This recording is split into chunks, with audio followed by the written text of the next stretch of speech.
Hi అండి, అందరికీ నమస్కారం. Welcome to my channel. ఈ వీడియోలో ఇప్పుడేందిన వార్త అండి. కేంద్రం బడ్జెట్లో ఆర్థిక బడ్జెట్ అంటే 2024-25కు సంబంధించిన ఆర్థిక బడ్జెట్లో బీహార్కు నిధులను కేటాయించి ఆంధ్రప్రదేశ్ రాష్ట్రానికి మాత్రం అప్పులను కేటాయించింది అని చెప్పేసి చెప్తున్నారండి. దానికి సంబంధించిన పూర్తి తాజా సమాచారం ఈ వీడియోలో ఉంది. వీడియోని ఎక్కడికైనా స్కిప్ చేయకుండా ఎండ్ వరకు చూడండి, పూర్తి ఇన్ఫర్మేషన్ అర్థమవుతుంది. వీడియోకి ఒక లైక్ చేయండి ఫ్రెండ్స్. వీడియోలోకి అయితే వెళ్ళిపోదాము ఫ్రెండ్స్. ఇక విషయానికి వచ్చినట్లయితే కేంద్రంలో అధికారంలో ఉన్న కూటమి భాగస్వామిగా ఉన్న ముఖ్యమంత్రి చంద్రబాబు నాయుడు కేంద్ర బడ్జెట్ ద్వారా రాష్ట్రానికి ప్రత్యేక కేటాయింపులు చేయించడంలో విఫలమయ్యారని చెప్పుకోవచ్చు. ఎందుకంటే బీహార్కు మాత్రం కేంద్రం బడ్జెట్లో భారీగా కేటాయింపులు చేయగా ఆంధ్రప్రదేశ్కు మాత్రం అప్పులు ఇప్పిస్తామని కేంద్ర ఆర్థిక మంత్రి నిర్మలా సీతారామన్ తన బడ్జెట్ ప్రసంగంలో ప్రకటించారండి. బీహార్కు ఒక న్యాయం, ఆంధ్రప్రదేశ్కు మరొక న్యాయం అనే రీతిలో కేంద్ర బడ్జెట్ ఉందని అధికార వర్గాలు పేర్కొంటున్నాయి.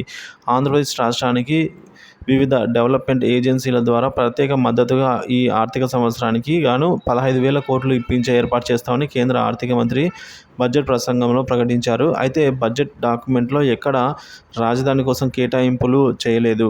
అంటే వివిధ ఏజెన్సీల ద్వారా ఇప్పించే 15,000 కోట్లు అప్పుగానే అని తేలిపోయింది. భవిష్యత్తులో కూడా రాజధానికి అవసరమైన అప్పులు ఇప్పిస్తామని నిర్మలా సీతారామన్ గారు చెప్పారు. సో ప్రత్యేక ఆర్థిక మద్దతుని అని పేర్కొన్నారు తప్ప ఎక్కడా కూడా గ్రాంటు అని, ఆర్థిక సాయం అని కానీ చెప్పుకోలేదు.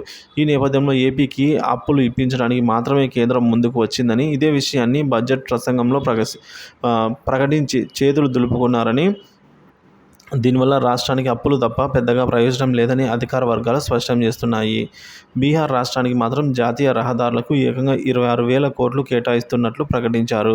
ఆంధ్రప్రదేశ్ రాజధానికి మాత్రం ఏజెన్సీల ద్వారా 16,000 కోట్లు ఇప్పించే ఏర్పాటు చేస్తామని పేర్కొనడం అంటే ఏపీ పట్ల చిన్నచూపు చూడడమేనని అధికార వర్గాలు పేర్కొంటున్నాయి. రాష్ట్ర పునర్విభజన చట్టంలో అంశాలకు కట్టుబడి ఉన్నామంటూ ఆర్థిక మంత్రి బడ్జెట్లో ప్రసంగంలో ముక్తాయింపు ఇచ్చారండి. అంతే తప్ప ప్రత్యేకంగా కేటాయింపులు ఏమీ చేయలేదు. మంత్రి ప్రసంగం నోటి మాటతో సంతృప్తి చెందాలనే చందంగా అయితే ఉందని పలువురు పేర్కొన్నారు. వెనుకబడిన రాయలసీమ, ఉత్తరాంధ్ర జిల్లాలతో పాటుగా ప్రకాశం జిల్లా అభివృద్ధికి సాయం కొనసాగుతుందని బడ్జెట్ ప్రసంగంలో అయితే చెప్పారు తప్ప ఎక్కడ కూడా కేటాయింపులు చేయలేదు. ఇక గిరిజన యూనివర్సిటీకి, సెంట్రల్ యూనివర్సిటీకి బడ్జెట్లో ఏమీ ఇవ్వలేదు. రాష్ట్ర పునర్విభజన చట్టంలో పేర్కొన్న పెట్రోలియం యూనివర్సిటీకి మాత్రం 168 కోట్లు కేటాయించారు. పునర్విభజన చట్టంలో పలు విద్యా సంస్థలకు బడ్జెట్లో ఎటువంటి కేటాయింపులు చేయలేదు. చంద్రబాబు ప్రధానమంత్రి, కేంద్ర హోం అలాగే ఆర్థిక మంత్రులను కలిసిన ఆంధ్రప్రదేశ్కు ప్రత్యేకంగా సాయం చేయాలని కోరారు. అయినా కేంద్ర ఆర్థిక మంత్రి ఏపీకి ప్రత్యేకంగా అప్పులు ఇప్పిస్తామని ప్రకటించడం గమనార్హం.